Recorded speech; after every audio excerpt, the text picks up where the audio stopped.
Kodak invented the digital camera, then buried it for 25 years to protect their film business. Blockbuster had the chance to buy Netflix for $50 million. They laughed them out of the room. Toys R Us was making $11 billion a year, the year it went bankrupt. And Lehman Brothers survived the Civil War, 2 World Wars, and the Great Depression. It collapsed in a single weekend. These are the 10 companies that everyone thought would last forever. Before we start, I want you to think of one company today that feels too big to fail. Apple, Amazon, Tesla, Disney. Keep that company in your mind as we go through this list, because every single company on this list thought the same thing, and they were wrong. There was a time when flying Pan Am wasn't just travel, it was an event. Pan American Airways was founded in 1927, and by the middle of the 20th century, it had become the most glamorous airline in the world. Blue logo, white uniforms, flight attendants who looked like they belonged on a movie set. When Pan Am introduced the Boeing 707 in 1958, they didn't just launch a new aircraft. They invented the jet age. At its peak, Pan Am was so dominant that the US government treated it as an unofficial flag carrier. The airline had a waiting list, a literal waiting list, for seats on the first commercial flights to the moon. Over 90,000 people signed up. And then, this was the moment everything changed. In 1978, Congress deregulated the airline industry. Overnight, Pan Am's competitive moat was gone.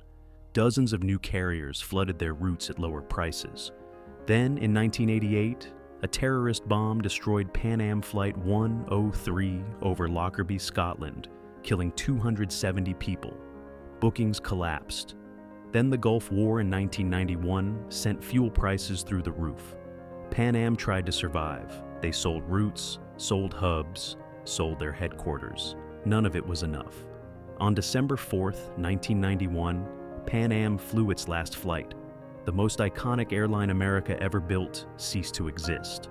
Not because people stopped flying, but because the world changed, and Pan Am had no way to change with it. At its peak, RadioShack had more stores in the United States than McDonald's, more locations than McDonald's.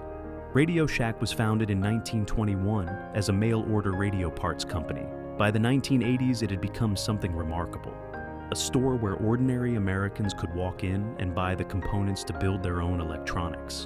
In 1977, they released the TRS-80, one of the first mass-market personal computers ever sold.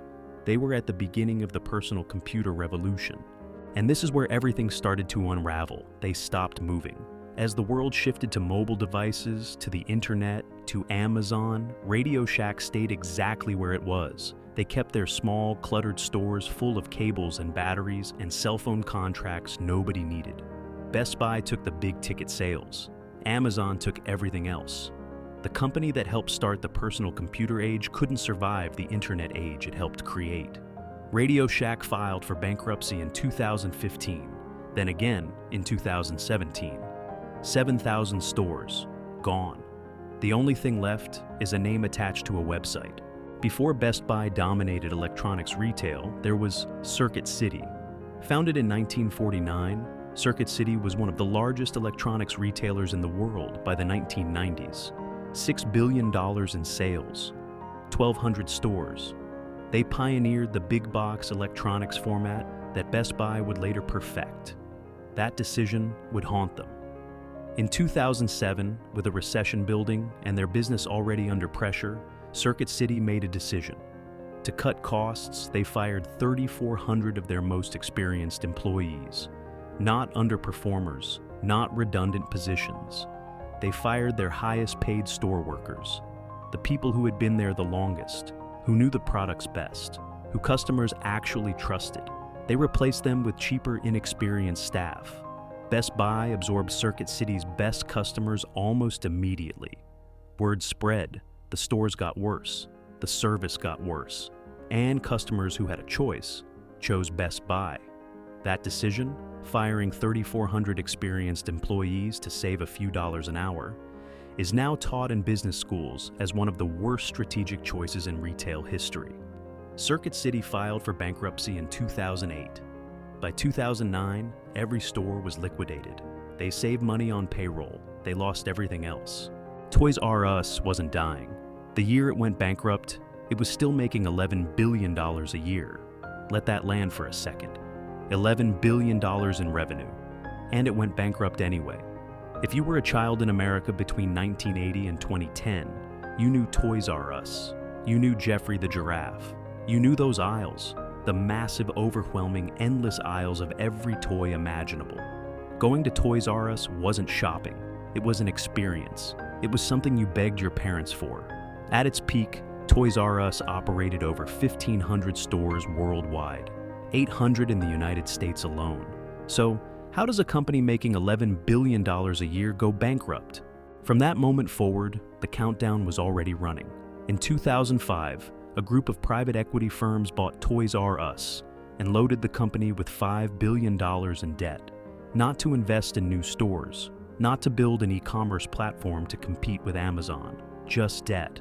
Financial engineering designed to extract money from the company while leaving it to collapse under the weight of interest payments it could never afford. Every child who ever ran through those aisles deserved better than that. Toys R Us liquidated all its US stores in 2018. The private equity firms had already taken their fees and moved on. Before we get to number 6, I need to tell you something about number 1.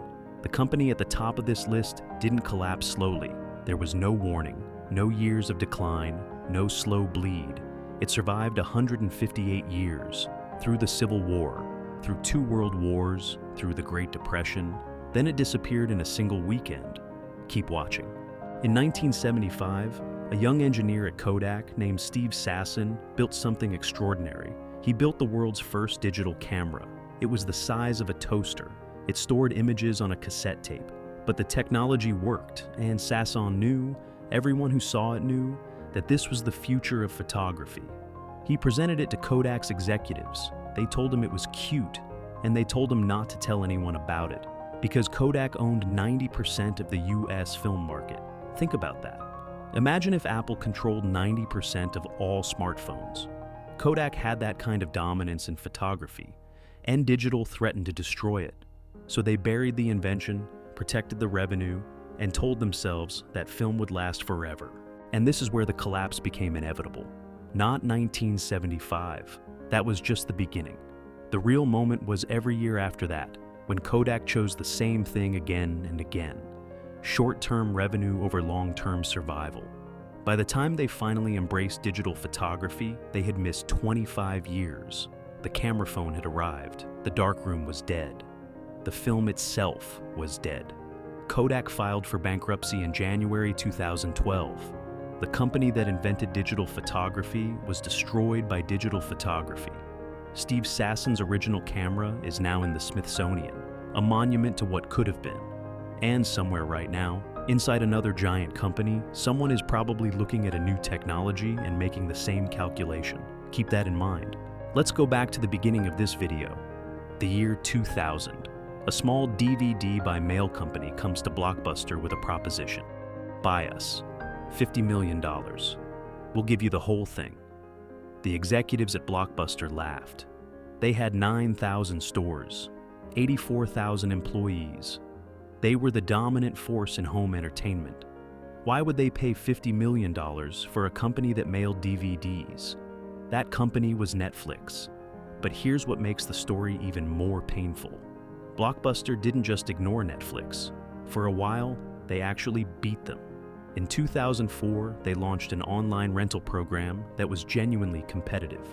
Subscribers loved it. The numbers were good. It was working. And this is where Blockbuster killed itself. Blockbuster's investors panicked about the cost. Franchisees complained it would hurt their stores. The board fired the CEO who built it. His replacement reversed the strategy, killed the online program, and refocused on retail.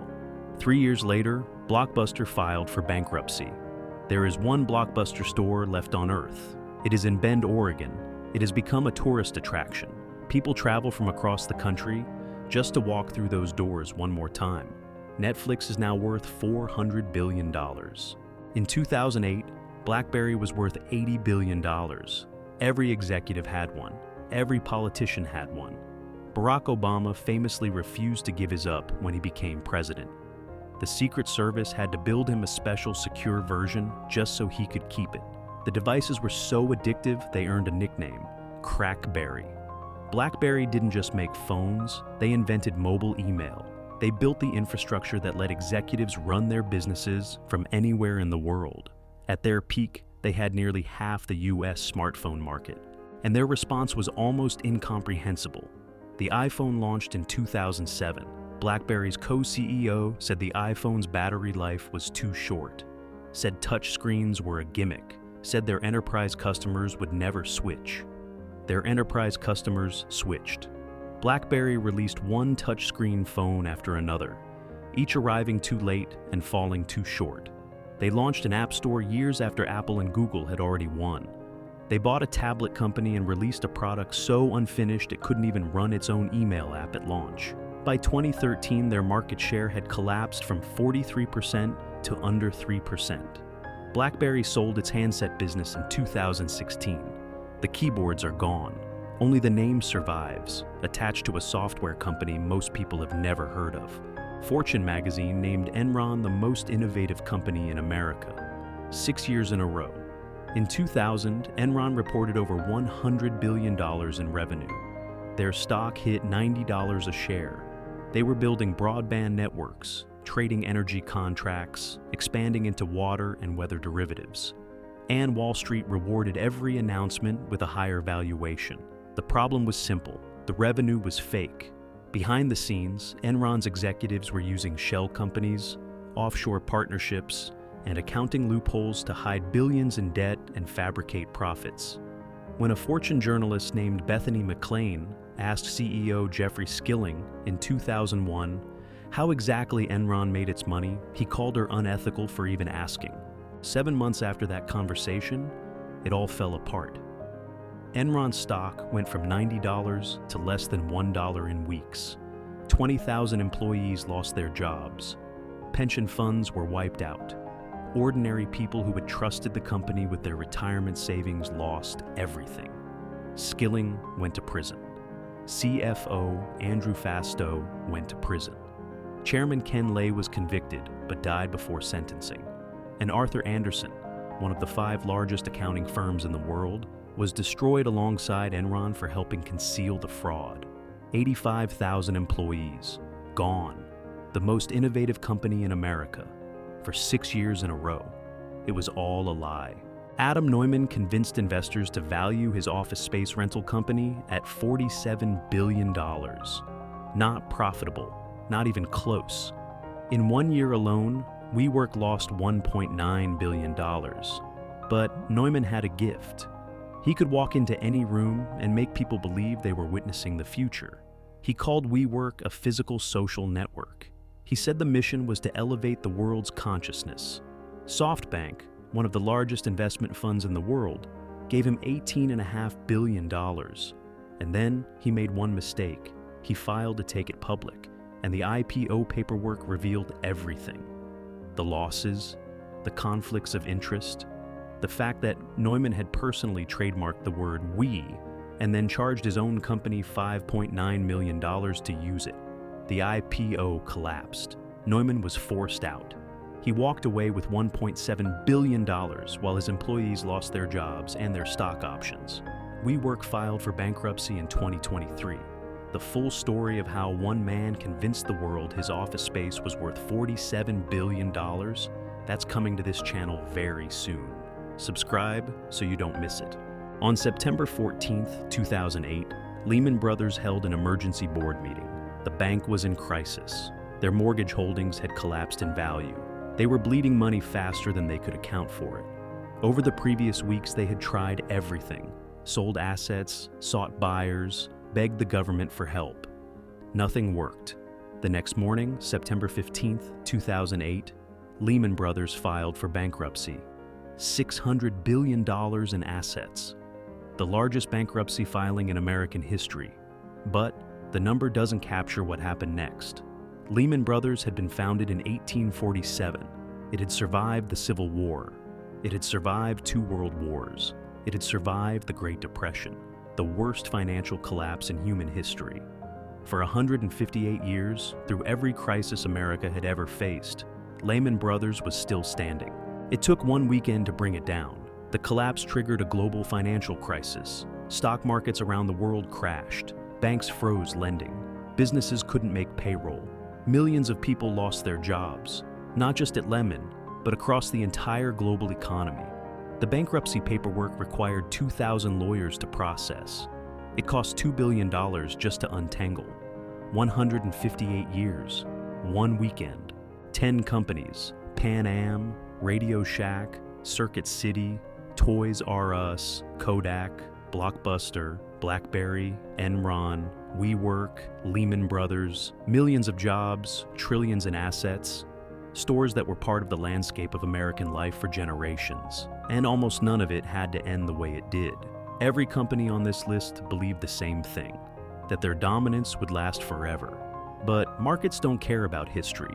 They don't care about reputation. They don't care about how big you used to be. The moment a company stops adapting, its countdown has already started. Now, think back to the company you picked at the beginning of this video. Still think your company is too big to fail? If you want to understand how this keeps happening, subscribe.